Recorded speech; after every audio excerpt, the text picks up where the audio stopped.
हाय। Body language की इस theory में झूठ बोलने वाले व्यक्तियों को कैसे पकड़ें। जैसे आप देखते होंगे कई सारे व्यक्तियों से आप इंटरेक्ट करते हो, मिलते हो, तो आप उनको झूठ कैसे पहचान सकते। तो आपने देखा कि जो आप किसी से बात कर रहे हैं तो आप देखोगे उसका मैच नहीं खा रहा, उसका बोलना और आपको कन्विंस करना उसका दोनों मैच नहीं खाते। उसकी जो टोन है और उसकी जो नाक को बार बार टच करना है या वो अपनी सत्यता या जो वो बता रहा है वो मैच नहीं खा रहा, लेकिन फिर भी वो कहता है कि नहीं मैं सच बोल रहा हूँ। जबकि वो झूठ बोल रहा है, लेकिन वो दिखाता है कि मैं सच बोल रहा हूँ। उसको बार बार अपनी नाक को खुजलाना या फिर एक डायरेक्शन में अपनी गर्दन को घुमा लेना या मान लीजिए कि जो आई कांटेक्ट है वो मेंटेन नहीं करना। ये सारे जो इनडायरेक्टली आपको कन्विंस कर रहे हैं कि वो झूठ बोल रहा है।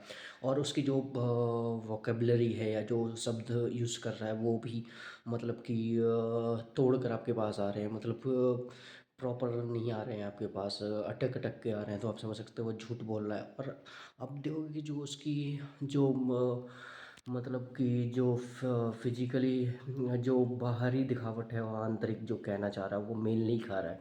तो आप समझोगे वो झूठ बोल रहा है। आपको पता है कि जो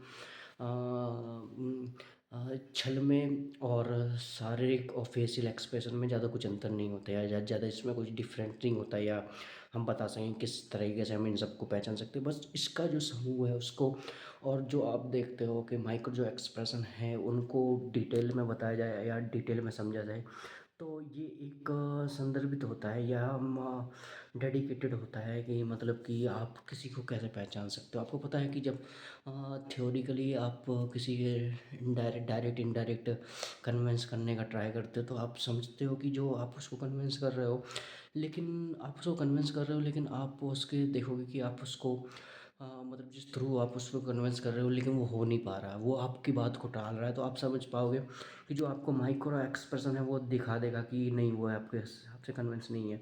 जबकि आपकी जो आप देखोगे कि जो जो माइक्रो एक्सप्रेशन है वो एक टाइप से एक डरा हुआ व्यक्ति तो होता ही है।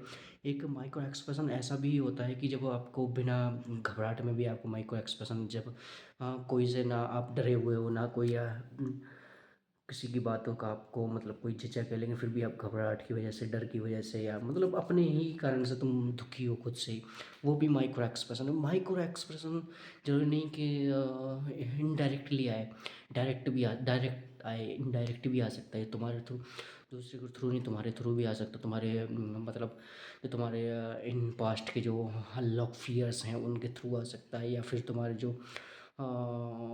मतलब ओवर थिंकिंग उसके थ्रू आ सकता है। तो उसके द्वारा भी समझा सकता है। आप लोगों को लगता है कि यार कि मेरे को माइक्रो एक्सप्रेशन के बारे में पता है, मुझे लोगों से डील करना आता है, मैं उनके चोट पकड़ लेता हूँ, लेकिन माइक्रो एक्सप्रेशन करना एक सेकंड का वोकेबल है जो कहता है कि यार कि हमको लगता है कि हम सडन पकड़ लेंगे, लेकिन हम एक छोटे से हिस्से से ना नाजान रहते हैं जो हमारे लिए वो ट्रिगर करता है। और उस ट्रिगर से हम ट्रिगर होते रहते हैं, ट्रिगर होते रहते हैं, और हमें पता भी नहीं चलता और हम उसकी बातों से कन्विंस होते हैं, जबकि हमको पता है वो हमें कन्विंस करने का ट्राई कर रहा है, लेकिन फिर भी होते रहते हैं। बिकॉज उसके जो एक डार्क फेस है वो हमें नहीं दिखता, एक उसका जो डार्क वे है ऑफ टॉकिंग एंड अपने उस ट्रैप में हमें ले जाने का, हम उसको नहीं पहचान पाते। और हम उसके ट्रायल रेक्टेंगल टाइप में बार बार फंसते रहते हैं। Thank you.